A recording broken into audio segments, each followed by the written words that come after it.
The cops were so zealous, so overzealous, so, happy to, or so gun happy to throw me in jail. But yet, they never do their job. Like, they never do their job correctly, or they the ones that's always corrupted.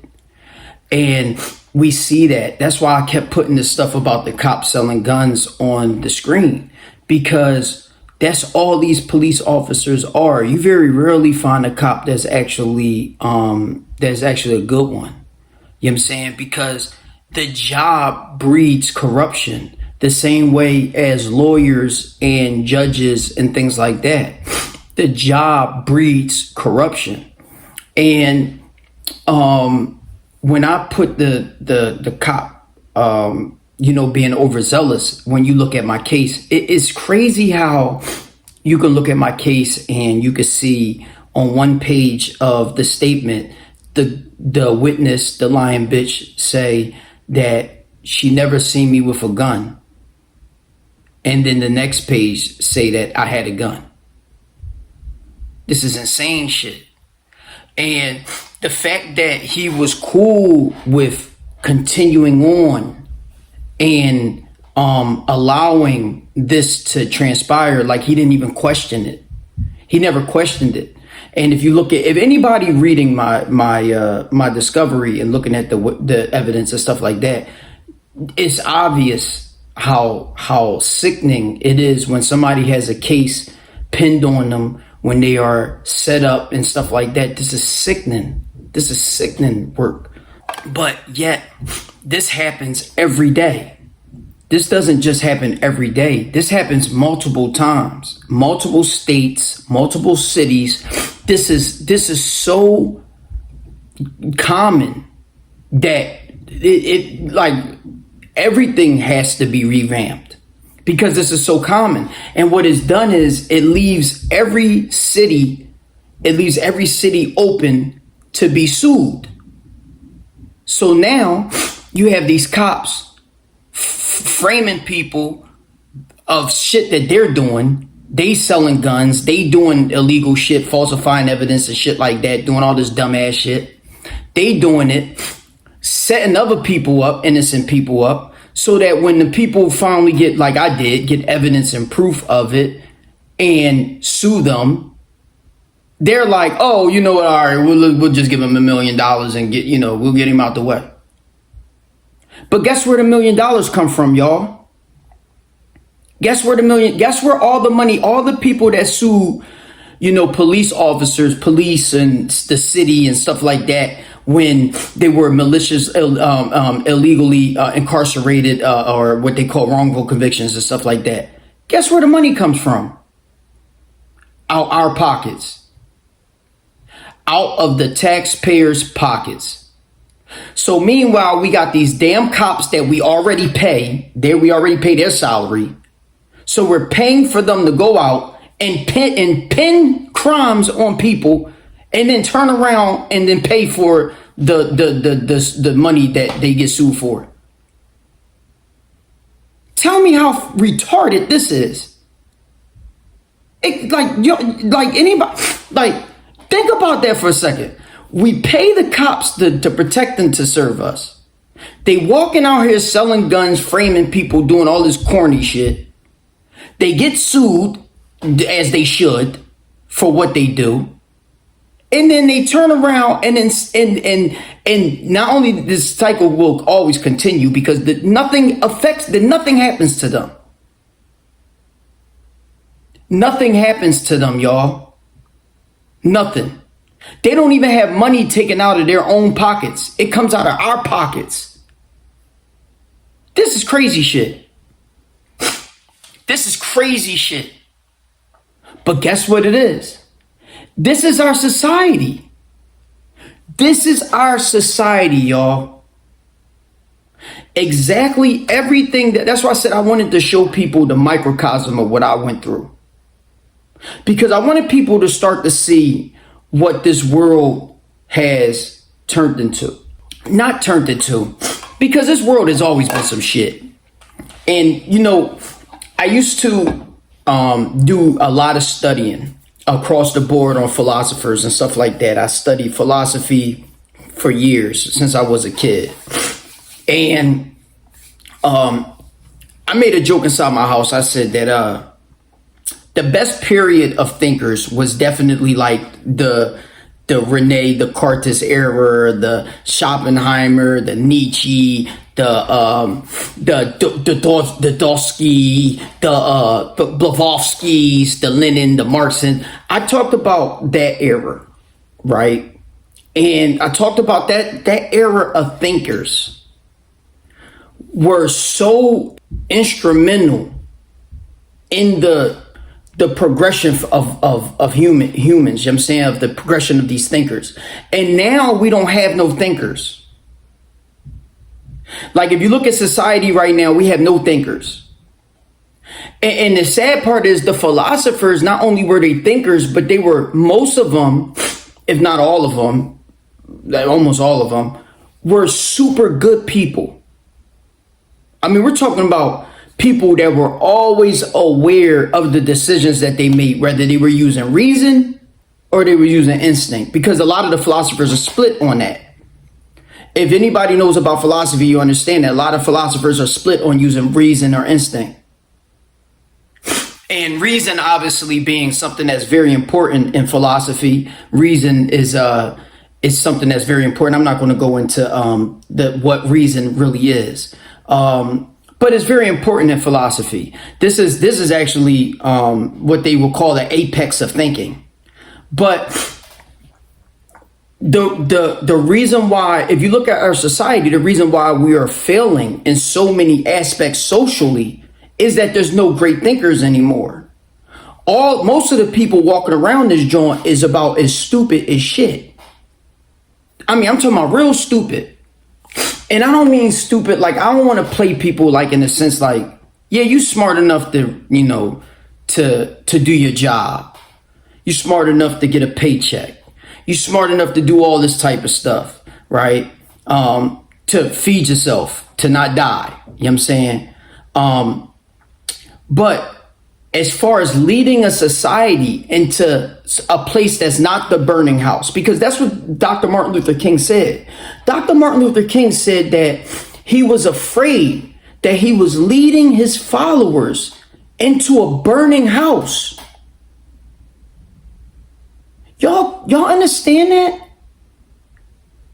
Do you understand the significance of what he said? He could see it. He could see it.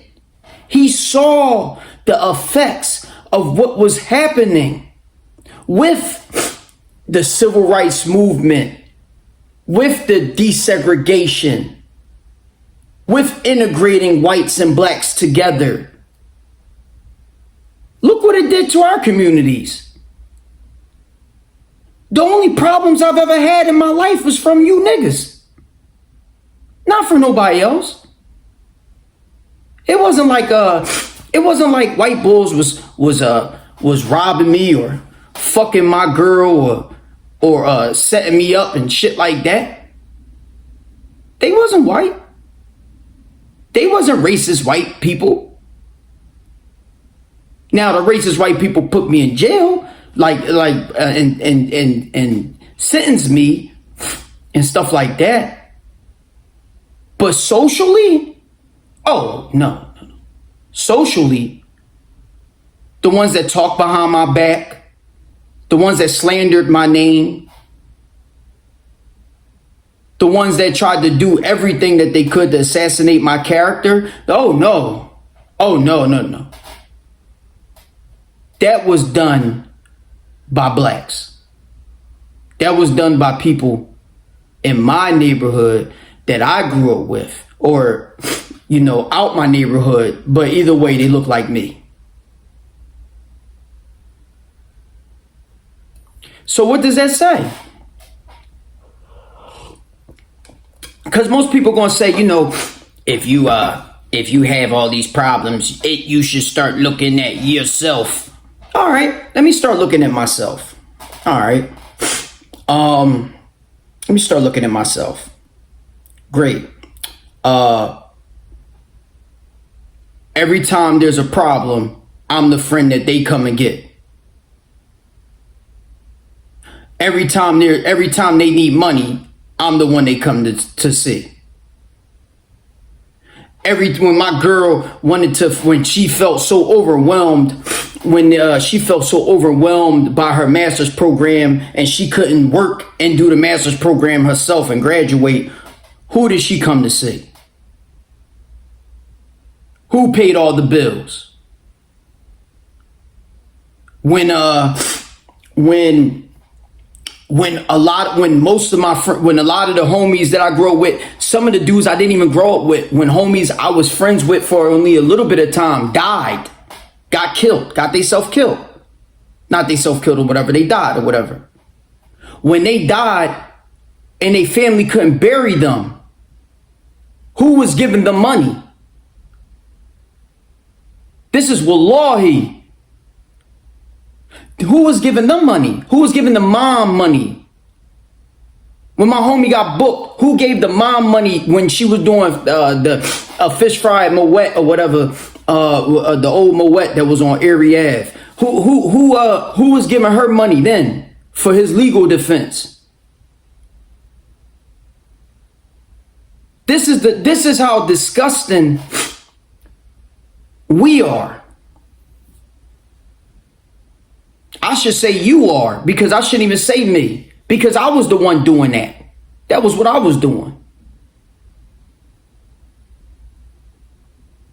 Who was the one saving people when all the COs wanted to roll on a board just for being super high, doing dumb shit on the block? Who was putting his good time, his body in the way? Getting sprayed himself. I could have went to the hole my damn self because of it. Put me in the cell with my clothes that still had the spray on there, the pepper spray or whatever that shit is.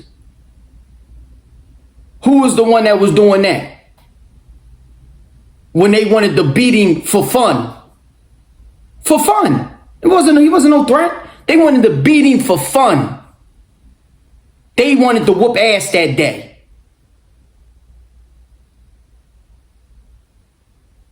That's the problem with half the people. They wake up, they're like, oh, you know what, today, I'm going to set somebody up today. That's what that nigga Rich Reinhold was doing. He was waking up saying, today's the day I'm going to put guns on people and set them up.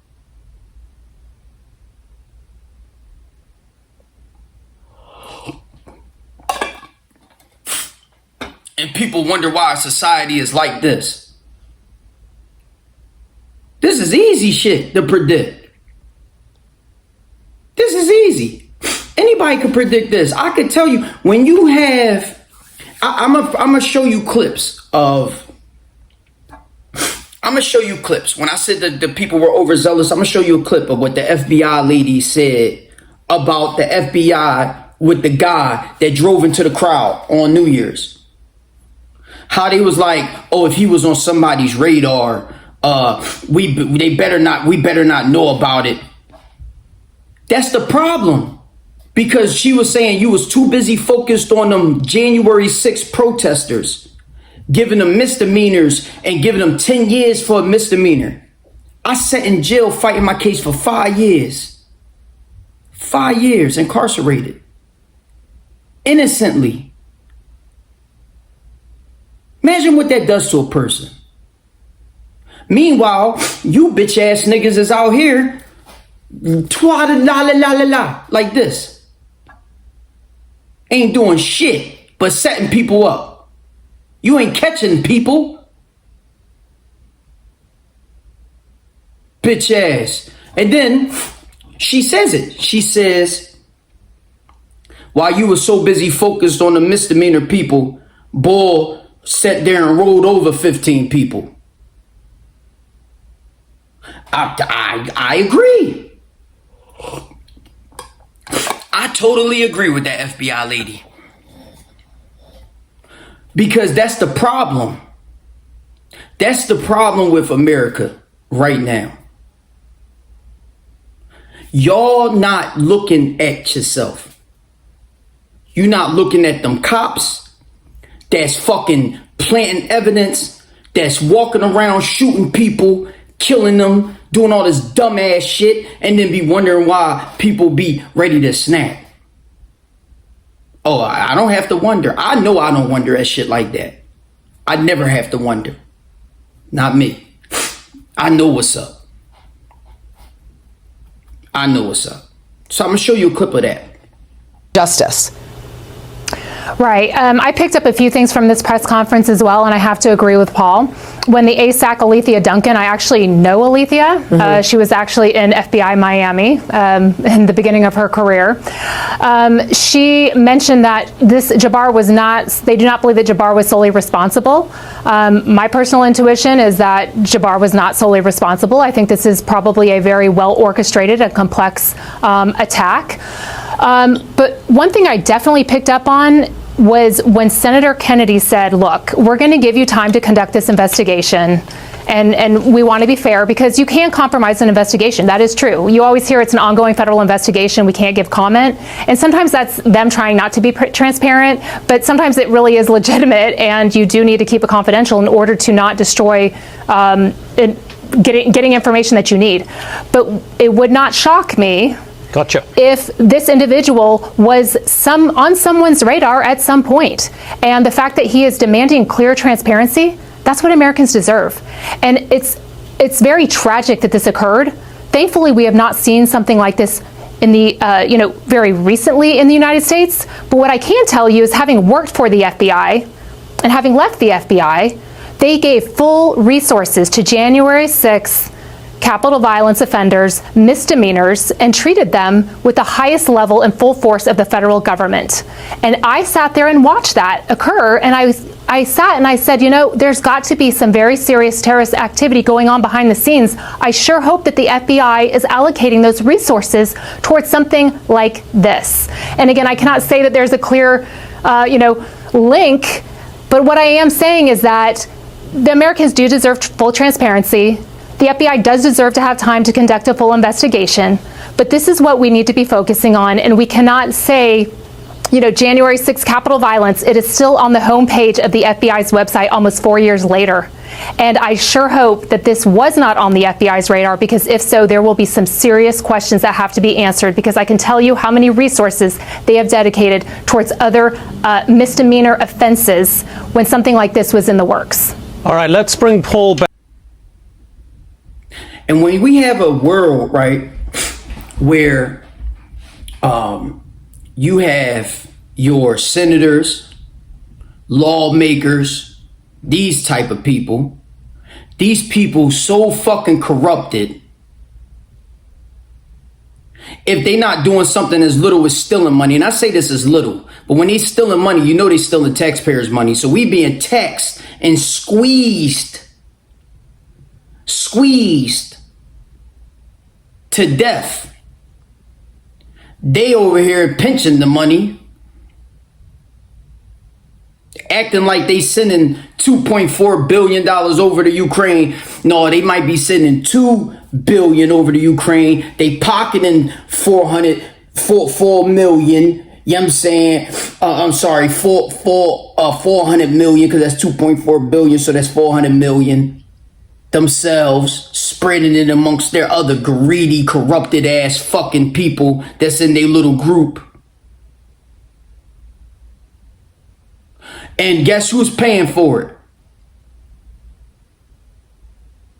The niggas that's paying $7 a fucking gallon for milk, $15 a carton for egg ass shit,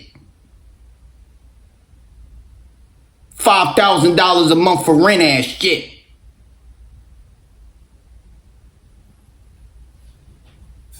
That's who's paying for it.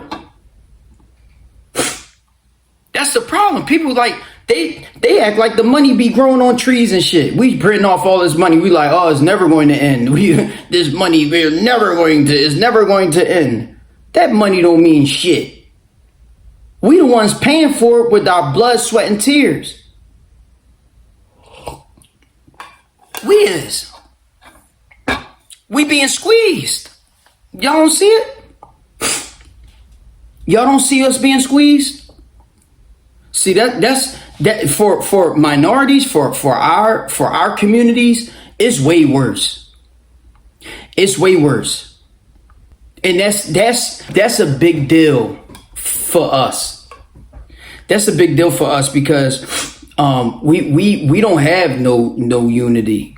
Not only we don't have no unity, but we a hair trigger away of having disunity, or having our problems be so bad or so built up that we're using ways to harm each other. See, because like when I look at people, like when I was in jail, I never looked at people as being my enemy. I never looked at a person and was like, oh, you know what, who is this person coming to the block? What neighborhood he from? I wonder who he is. I don't know who you is. Let me go ahead and check who you are, because you could be my enemy. I never looked at nobody like that. I know who my enemies are. I know who the people I don't fucking like. I think everybody knows the people that they don't fucking like. These are faces that you probably never gonna forget. So the thing is that when we see other people, we like, oh, this person could be my enemy. How? How could he be? How? You're not my enemy, bro. You're not my enemy. I don't even give a fuck how you look at me. You still not my enemy. I don't even give a fuck. I don't care. You could be feeling the same way I just said that shit. You could be like, who the fuck is this nigga? I don't know this person. I don't like this person. I don't care. I don't care if you look at me like that. You still not my enemy. You're not my enemy till you do something to me, yo.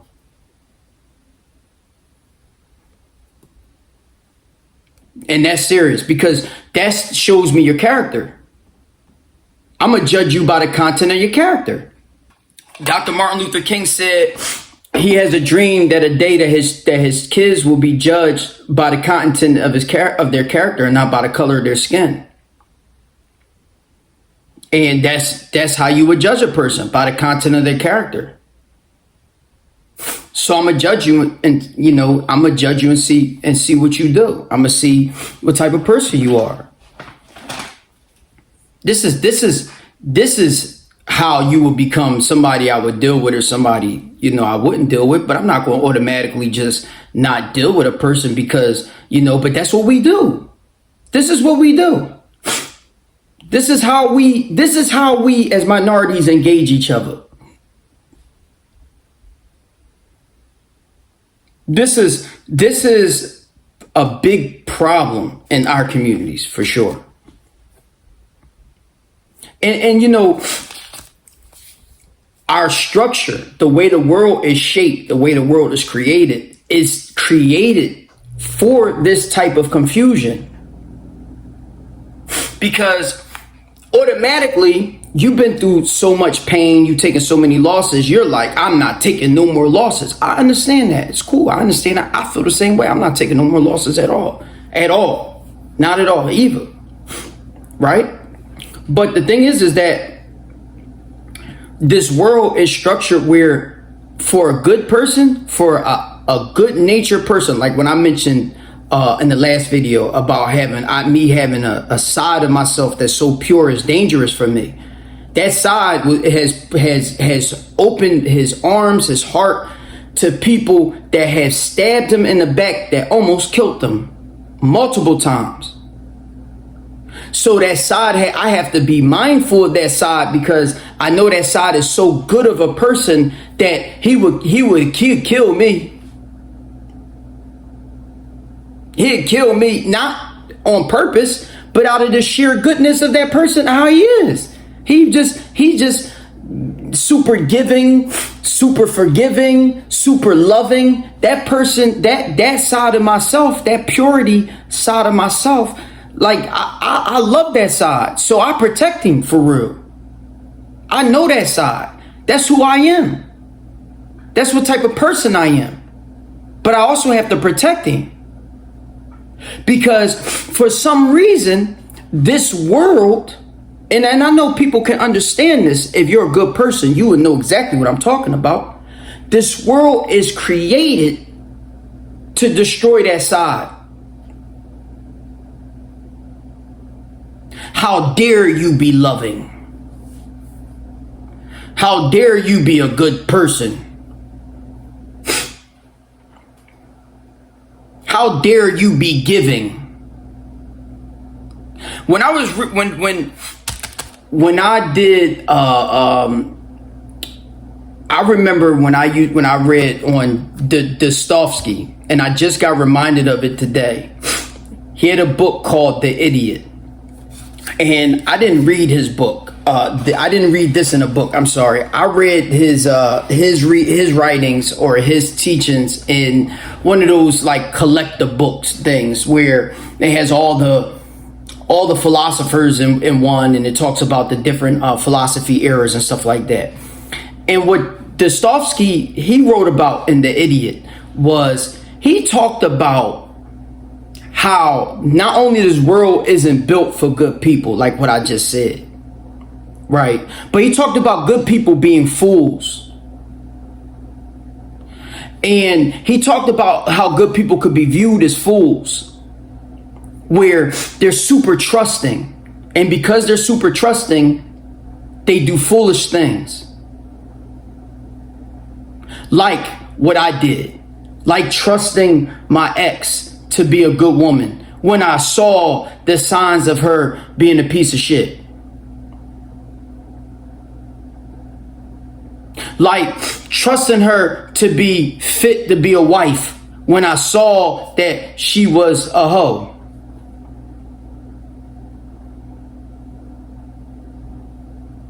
How many men see that and still try to overlook that in a woman? How many men see friends that scam people, that trade on people, do all this nut shit to people, and then turn around and be like, oh no, but you my dog, I ain't gonna do it to you? How many dudes you know like that? See, I was so much of a friend. I'm so loyal. I was accepting of this type of shit. I would never do that now. I wouldn't do it now. But I was accepting of this type of behavior. And that's the fool. Because what happened was, just like my ex, just like Zave, just like my ex Alexandrea, just like Zave, who was my friend, the one that you see on the paperwork, just like him, they did exactly who they were. They were pieces of shit. They did what pieces of shit people do.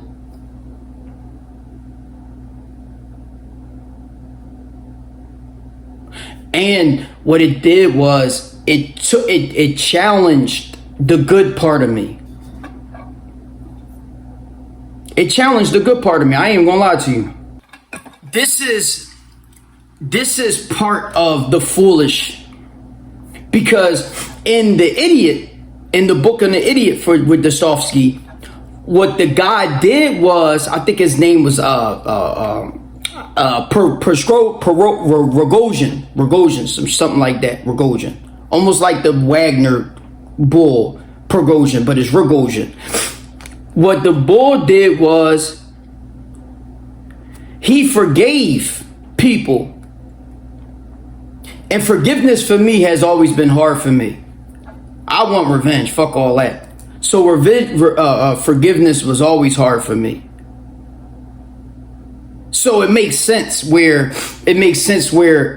this happened to me at this part of my life. It makes totally sense. And I'm not even mad at what happened, because it makes total sense. It literally follows a certain kind of like a kind of pattern in my life of people doing this type of stuff.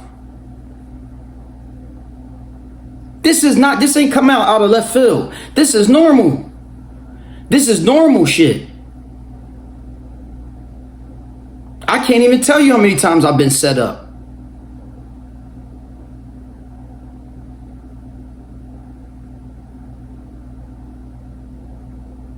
can't tell you how many times that somebody lied about something that I did. That's a total contradiction to my character. So it's normal. This is normal. Even without the receipts. Even out the receipts. As long as they get a couple witnesses and shit. Let me get a couple people that's going to agree with me.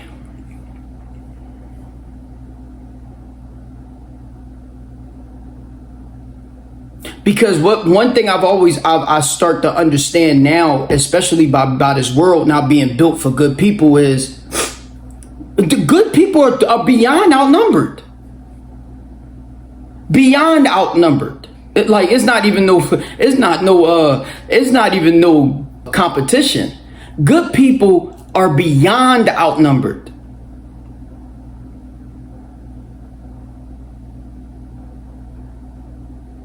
It's so bad that I wish the world could be flipped around, where the good people actually took the positions of power, like Plato talked about, where good people actually took positions of power, took the positions of the lawmakers and the things like that. These honorable people took these positions and left the nut shit for people that did regular shit. Because then the world wouldn't be so upside down. Think about it. Just imagine if you had if the billionaires that we see, I just saw 5 billionaires own 50% of the money in the world. 5 people. This is crazy shit. Oh, not the world. I'm sorry. The 5 billionaires in America, the world, the country. I just saw that on there, where these 5 people own more than half of all the money or the assets in wealth. Excuse me, in America, in this country.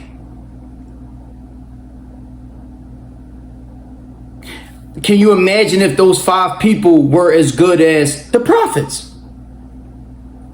Were as honorable as the prophets? Character-wise.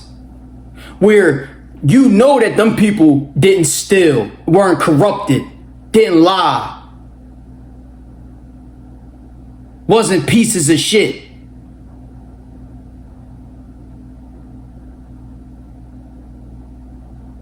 We only have that many prophets. We only had that many messengers. And they came at different times.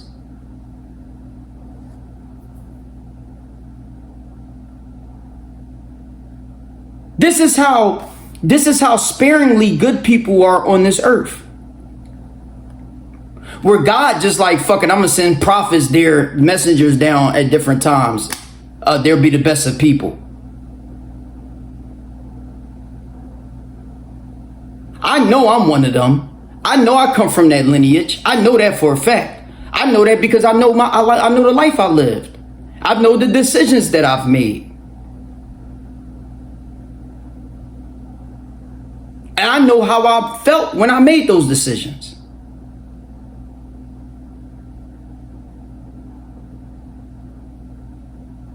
I also know the decisions that other people have made that they try to act like they didn't make.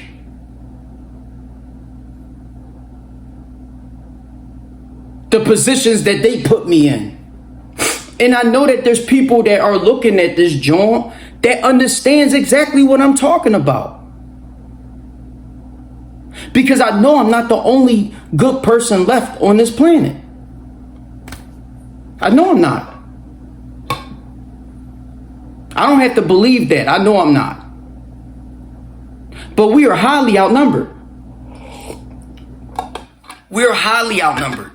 And we're not only highly outnumbered, but there's some good people that don't have the courage to do like what I'm doing right now.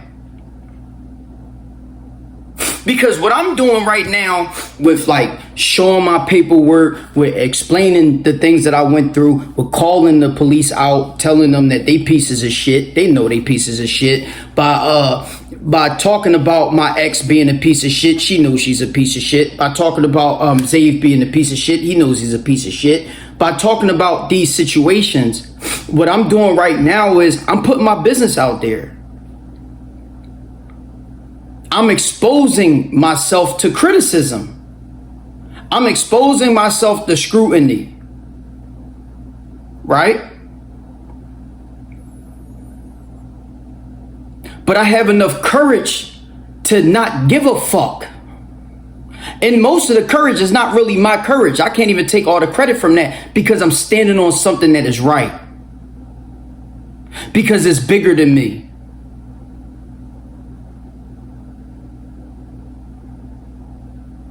That's what most people don't understand when they do the nut shit that they do.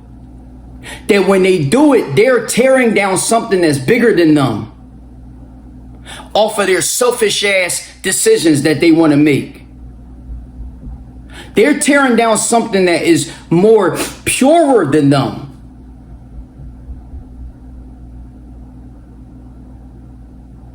They corrupted. They want to steal. They want to steal to go to Jamaica this summer. The fuck? They want to steal because they want to look good to go out next week. They want to steal because they want to flex. You mean on their friends and shit like that. The fuck? This is the type of corrupted world we live in, where the decisions that people make are so short-sighted that they're bringing down something that was established as bigger than them, that's purer than them. So what it does is it's creating corruptible people and situations and systems. And that's all we have right now is corruptible systems. Why is the economy always fucked up? What we have, a bust every 15, 20 years? Other than that, most of the time it's always fucked up.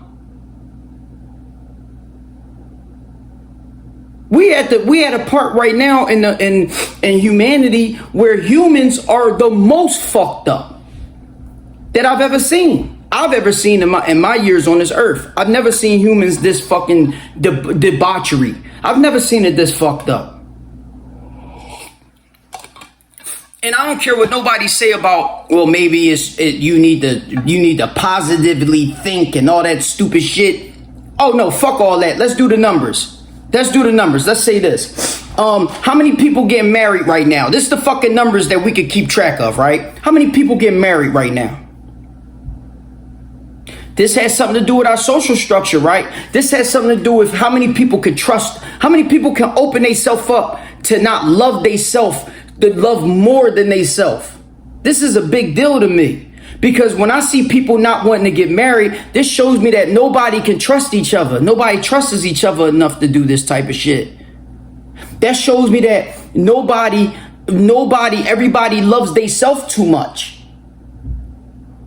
You ain't got enough love to give to somebody else.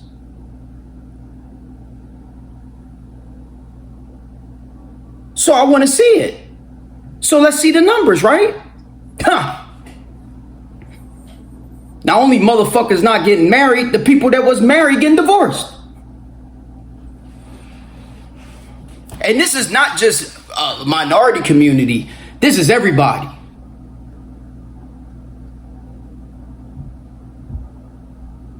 I'm to the point where niggas is making articles saying that is marriage failing. Is marriage a failing institution? The only failing institution is humans. We fuck everything up. Or y'all fuck everything up. I don't do it. Y'all fuck everything up.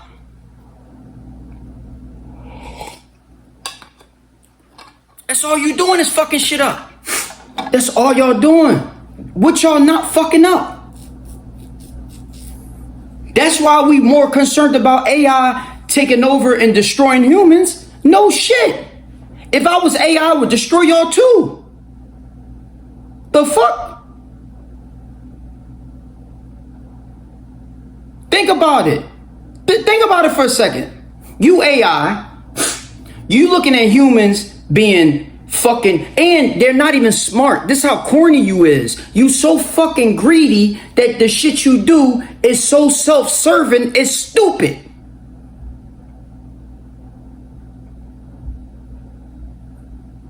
The shit you doing is so corrupted, so damning, so condemning, is fucking stupid. So if I was AI, open AI and shit like that, I'd be looking at you motherfuckers like, shit. We gotta save humanity by killing them.